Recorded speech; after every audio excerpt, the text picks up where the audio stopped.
किसी ने मेरे चेहरे की तस्वीर खींचकर वो तस्वीर मेरी आंखों के सामने ले आया और मैंने कहा हाँ ये मेरी तस्वीर है, तो ये जिस्मानी रूप हमारा असल अस्तित्व नहीं है. This is not a true entity.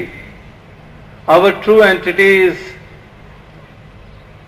In the form of the soul which is from the over soul. तो हमारा जो परम एक जो असली अस्तित्व है वो आत्मा के रूप में है, जो परमात्मा की अंश है. तो अब अगला सवाल, क्या परमात्मा की जाति है? क्या परमात्मा ब्राह्मण, क्षत्रिय, वैश्य या हरिजन है? क्या परमात्मा हिंदू या मुस्लिम या सिख या ईसाई या यहूदी है? अगर परमात्मा की कोई जाति नहीं तो इसी की अंश आत्मा है जो हमारा असली अस्तित्व है. तो फिर हम किस तरह के भेदभाव करते हैं? ये हमारी अज्ञानता है. तो इसीलिए कहा है कि self realisation through God realisation, कि जब इस मूल को जाना तो स्वयं की पहचान हुई. अगर बूंद का सामना कभी भी सागर से ना हो तो वो अपने असली वजूद को जान ही नहीं सकती, वो अपने आप तक उस रूप में सीमित रहेगी. लेकिन सागर को जाना तो पता चला मैं तो इस सागर की ही बूंद हूं. इस तरह से ये आत्मा भी जब तक मूल को नहीं जानती ये अपने आप को जिस्मों के साथ आइडेंटिफाई कर लेती है. ये केवल मन नहीं, आत्मा भी मानने लग पड़ती है कि मैं ब्राह्मण हूं, मैं क्षत्रिय हूं, मैं वैश्य हूं, मैं हरिजन हूं, मैं गुजराती हूं, मैं राजस्थानी हूं, मैं नेपाली हूं, मैं चाइनीज हूं, मैं ये हूं, मैं वो हूं. तो आत्मा भी आइडेंटिफाई कर लेती है अपने आप को शरीर के साथ, जो हकीकत नहीं है. ये इससे जुदा है, शरीरों से जुदा है, संस्कृतियों से जुदा है. ये तो निर्मल, जैसे सूर्य और सूर्य की किरणें. तो सूर्य की जाति नहीं तो फिर किरणों की कहां होगी? तो ये एक जानना बहुत जरूरी है. और ये भी जो महापुरुषों ने कहा कि ये जिसको जानने की बात हो रही है, जिसके बगैर आत्मा को बोध नहीं होगा, अगर बोध नहीं होगा तो ये आत्मा का आवागमन का बंधन समाप्त होने वाला नहीं है. ये इसी तरह से जन्मती मरते रहेगी शरीरों के रूप में. ये उन्हीं को धारण करती रहेगी. जैसे भगवान कृष्ण ने कहा कि आत्मा जैसे जिस्म धारण करती है, जैसे कि कोई वस्त्र धारण करता है, कोई जिस्म वस्त्र धारण करता है, वैसे ही ये आत्मा शरीर धारण करती है. ये वस्त्र बदलते रहते हैं. लेकिन केवल और केवल यही नहीं कहा है उन्होंने ये भी कहा है कि जो आत्मा मुझ अविनाशी को मेरे असल रूप में जान लेती है तो उसको फिर मोक्ष और मुक्ति प्राप्त हो जाती है. फिर वो आत्मा शरीर धारण नहीं करती है, फिर वो मोक्ष की पात्र बन जाती है. जो मुझे मेरे असल रूप में जान लेती है, मुझ अविनाशी को मेरे असल रूप में जान लेती है, जो कुंती का जाया नहीं, जो मेरा असली अविनाशी रूप, उसको जान लेती है. फिर वो ये वस्त्र धारण नहीं करती है शरीर रूपी. तो इसीलिए इस इंसानी जन्म को ये बहुत महत्व प्राप्त हुआ है. इसीलिए कहा है कि हीरे जैसा जन्म है कौड़ी बदले जाए, बड़े भाग्य मानुष तन पावा, सुर दुर्लभ सदग्रंथ ही गावा. कि बड़े भाग्यों से ये जन्म मिला है. किस लिए? क्या खाने के लिहाज से, सोने जागने के लिहाज से, क्या भोग के लिहाज से? इस कारण ये बड़े भाग्य मानुष तन पावा. ये तो अन्य योनियों में भी हो जाता है. भोग वो भी योनियां कर लेते हैं, भोजन वो भी कर लेते हैं, संतान उनको भी प्राप्त हो जाती है. जितनी भी योनियां हैं, पशु के रूप में, जानवर के रूप में, पंछियों के रूप में, सागर पानी में, समुद्रों में पैदा होने वाले जंतु, उनको भी संतान प्राप्त हो जाती है. तो इस लिहाज से तो फिर इंसान का कोई महत्व नहीं है. निद्रा, भोजन, भोग, भय, ये पशु पुरख समान. ज्ञान अधिक एक नर में, ज्ञान बिना पशु जान. तो ये एक विशेषता है इंसान को जो मौके के रूप में मिली है कि अपने प्रियतम अपने मूल परमात्मा की पहचान कर सकती है। इसीलिए हीरे जैसा जन्म है।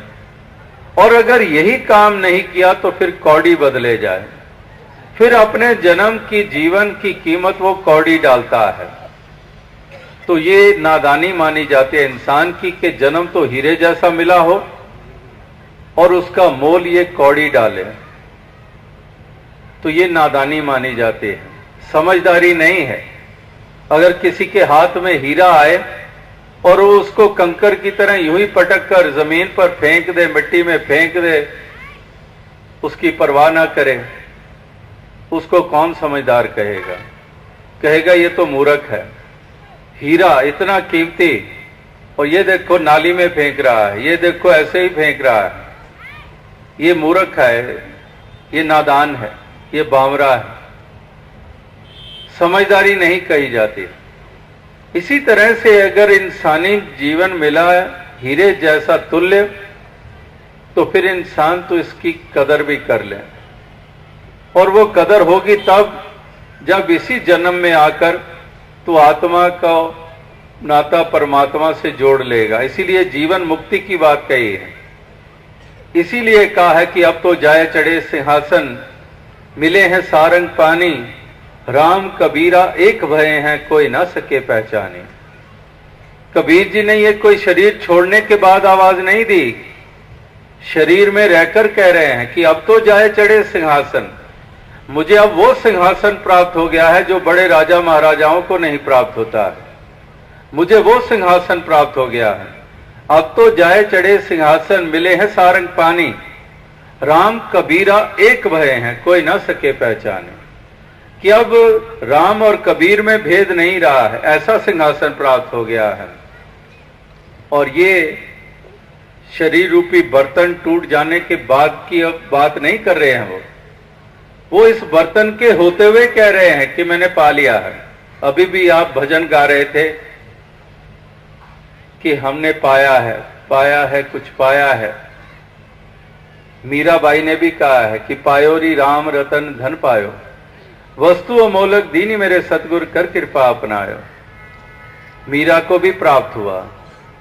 क्या प्राप्त हुआ? दौलत। वो तो राजा की संतान है, राजा के घर महलों में पैदा होती है, रिश्ता भी उसका राजा के साथ हो जाता है।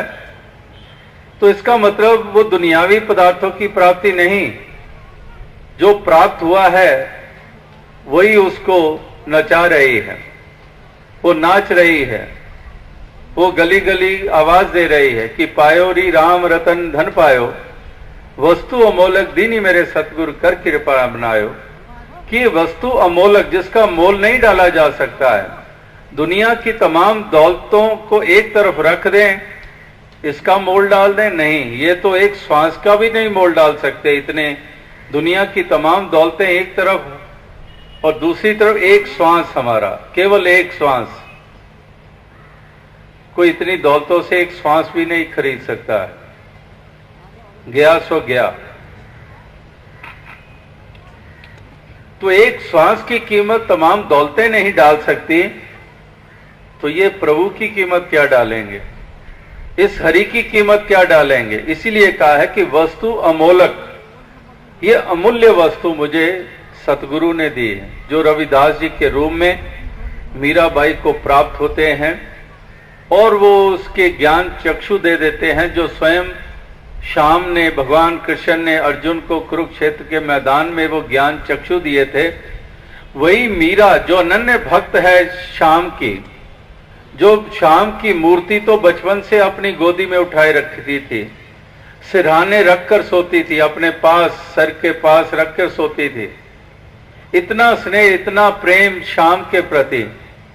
लेकिन वो ये भी उसको महसूसियत होती थी कि ये मंजिल नहीं है, मंजिल तो अभी मैंने पाई नहीं है। ये स्नेह और प्रेम मेरा जरूर है श्याम के प्रति, लेकिन अभी मंजिल नहीं। तो मंजिल तो रविदास जी मीरा को प्रदान करते हैं, अविनाशी श्याम का असल अविनाशी रूप जनाकर, ज्ञान चक्षु देकर। तो इसी तरह से अगर अनन्य भक्ति मीरा के आज हम नगमे गा रहे हैं, वो भी भगवान कृष्ण की आकृति तो पास रखती थी, लेकिन पूर्णता तो उसने तब मानी जब श्याम के असली रूप, अविनाशी रूप को जाना। तो हम भी विचार करें कि हमारा भी प्रेम, हमारे मन में भी सत्कार, हमारे मन में श्रद्धा गुरु पीर पैगंबरों के प्रति है, लेकिन जो अविनाशी रूप है उससे अभी हम अनजान हैं। इसीलिए तो हम कभी इसको 7 आसमानों के ऊपर बता देते हैं कि ये परमात्मा 7 आसमानों के ऊपर है। कोई कहता है कि ये पूर्व दिशा में बसता है, कोई इसको पर्वत पे, कोई इसको गुफा में, कोई इसको जंगलों में ढूंढता फिर रहा है। इसीलिए कहना पड़ा कि वस्तु कहीं ढूंढत कहीं, किस विधि आवे हाथ, कहे कबीर तब पाइए जब भेदी लीजिए साथ। कि ये वस्तु है कहां पर और ढूंढी कहां जा रही है, ये हमारी अज्ञानता है। इसीलिए तो हम इस परमात्मा जो असीमित है इसको हम सीमित कर देते हैं, एक दिशा में सीमित कर देते हैं, आसमानों के ऊपर इसको बिठा देते हैं। जो सर्वव्यापी है, जो कण कण में है, जमी जमा के विखे समस्त एक ज्योत है, जो जमीन जमा में समाई हुई है, जलस्थ हुई थलस्थ हुई, जल थल मैयल पूर्या स्वामी सृजनहार। कि ये जलथल में समाया हुआ है, हर रगे हर ठाई, हर जरे जरे में किस शान से, हर जरे में किस शान से तुम जलवा नुमा हो। हर जरे वे सूरत तेरी, हर पत्ते ते तेरा ना, इधर उधर चार चुफेरे तेरी सूरत तक दाहा। ये अवतार वाणी में भी पढ़ते हैं कि हर जर्रे में, एक तरफ हर जरा और दूसरी तरफ हम इसको सीमित कर देते हैं। ये हमारी अज्ञानता है। तो महापुरुष संत जन कहते हैं, शायर लोगों ने भी कहा है कि खुदा वो हरगिज खुदा नहीं है जो उधर तो है और इधर नहीं है। वो खुदा नहीं हो सकता है क्योंकि इसका गुण है सर्वव्यापकता, omnipresent. God is omnipresent, और हम इसको सीमित कर देते हैं।